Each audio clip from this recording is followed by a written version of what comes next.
Hello, and welcome to this third video in the series that we've entitled Our Journey. And you may be asking, what's so positive of having to let go of so many things that are near and dear to you? Well, let me share something with you that was presented to us that was a great encouragement and actually brought a lot of fullness into our lives. Now, we've studied all this out, but for the sake of time, I'm going to summarize it. So let's talk about God's family. And let's start with Ephesians chapter 2, verse 17. It says, "And he came and preached peace to you who were far away, and peace to those who were near. For through him we both have our access in one spirit to the Father. So then you are no longer strangers and aliens, but you are fellow citizens with the saints, and are of God's household." Now, the word household is sometimes also translated as family. Now, this concept itself is not new. I don't know about you, but early on I already knew that through the blood of Jesus that I was born into God's family, into his kingdom. There's verses that talk about Jew and Gentile coming together under one family. And we are the branches. He is the vine. So he is the source. And we're all with him. So that's not the new concept. But there was something else that was presented to me that brought a challenge. So let's take the words that we read in Ephesians chapter 2 about the stranger and the alien, and let's go to Numbers chapter 15, verse 16. It says, "There's to be one law and one ordinance for you and for the alien who sojourns with you." Now, when I used to hear about rules and laws, something would stir inside of me. I don't want any rules. I don't want any do's and don'ts. I don't want to be under the law. I'm under a new covenant. The blood of Jesus paid for the wages of sin so that I could be free, so that I could be under grace. Why are you trying to put something on me that no longer pertains to me? It's no longer relevant. Well, here's something that presents a challenge. So let's go to Exodus chapter 34, verse 28. "So he, Moses, was there with the Lord 40 days and 40 nights. He did not eat bread or drink water, and he wrote on the tablets the words of the covenant, the 10 Commandments." So the 10 Commandments themselves were a covenant. So how do I handle that? If all the old covenants are no longer relevant to me, then what do I do with the 10 Commandments? Are they no longer relevant? Well, that doesn't seem to match, because there's so many other verses that I find that talk about the law. So let's go through a few verses, things that I have read that have stood out to me. So let's go to Romans chapter 7, verse 7. Paul says, "What shall we say then? Is the law sin? May it never be. On the contrary, I would not have come to know sin except through the law." A few verses later, he says in verse 12, says, "So then the law is holy, and the commandment is holy, and righteous, and good." And let's just jump real quick to Acts chapter 21, verse 24. And this is people speaking to Paul. And they say, "And all will know that there is nothing to do to the things which they have been told about you, but that you yourself walk orderly, keeping the law." So how do I connect those dots together? The 10 Commandments themselves are a covenant. Paul says that the law is good and holy. It's actually the one that defines sin, so that I don't sin. And he himself kept the law. But I don't want to be under the law. So how do I deal with this? Well, let's go to Psalms chapter 119, verse 1. It says, "How blessed are those whose way is blameless, who walk in the law of the Lord. In the law of the Lord.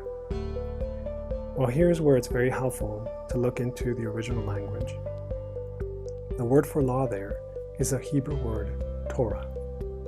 If you look at the meaning, the lexicon of the word Torah, it actually means law, direction, instruction.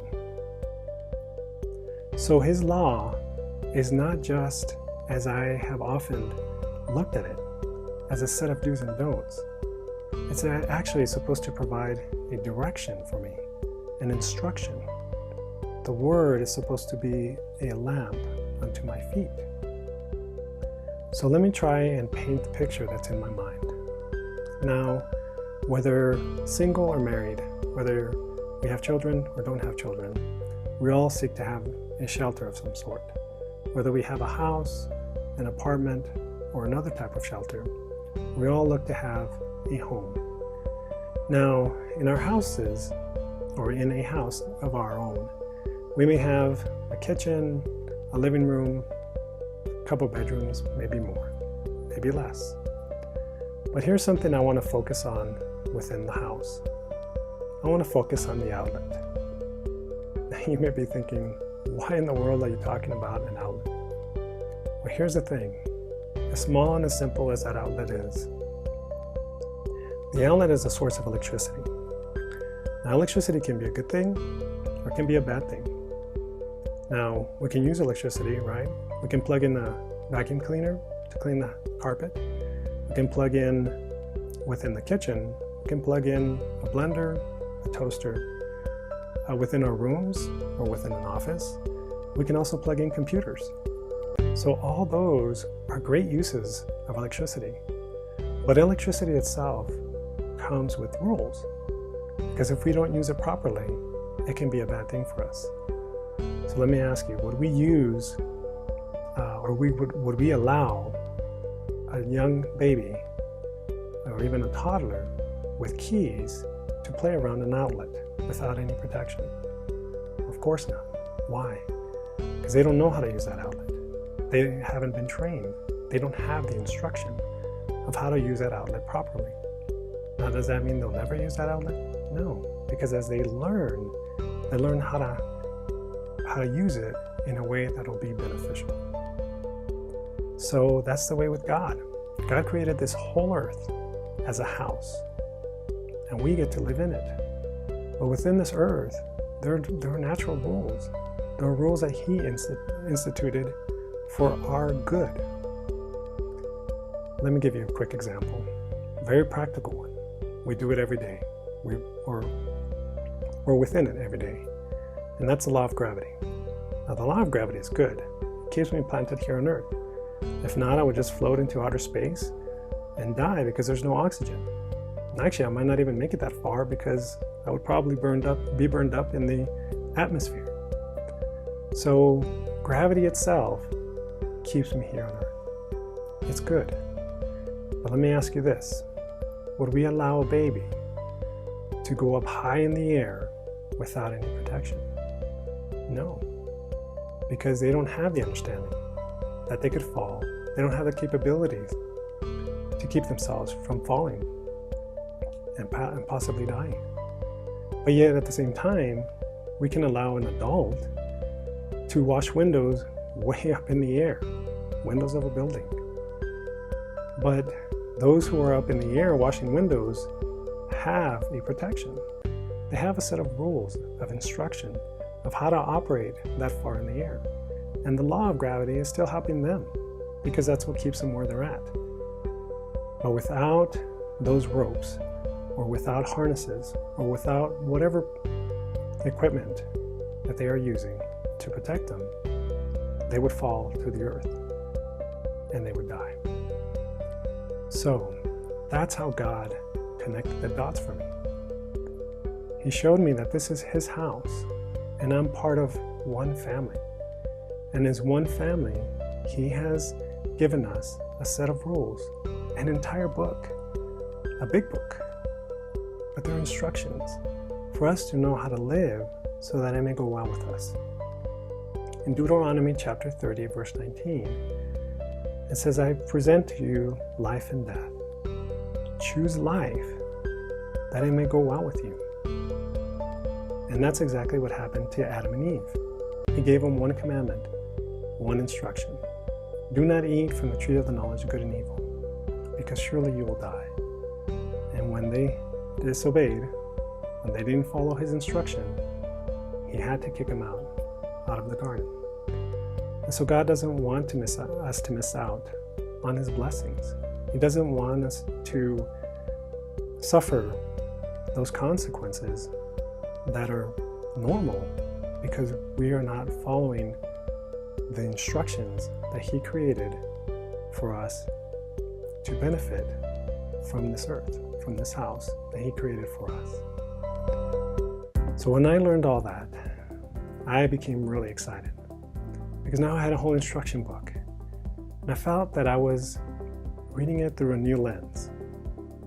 And this new lens just brought such a blessing to me and to our family. And we enjoyed the Bible in ways that we hadn't before. And it brought such a fullness, such a peace, such a joy, such a sense of protection and safety that we hadn't experienced before.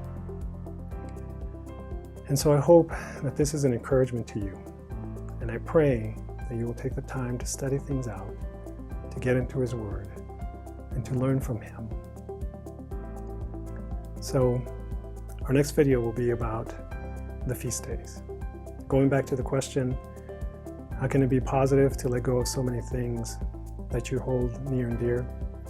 Well, when we let go of those things, we began to learn about the feast days. And the Lord brought such positive things into our lives as we began to learn about them and to celebrate them. So thanks for watching, and I hope to see you in the next video. Thanks.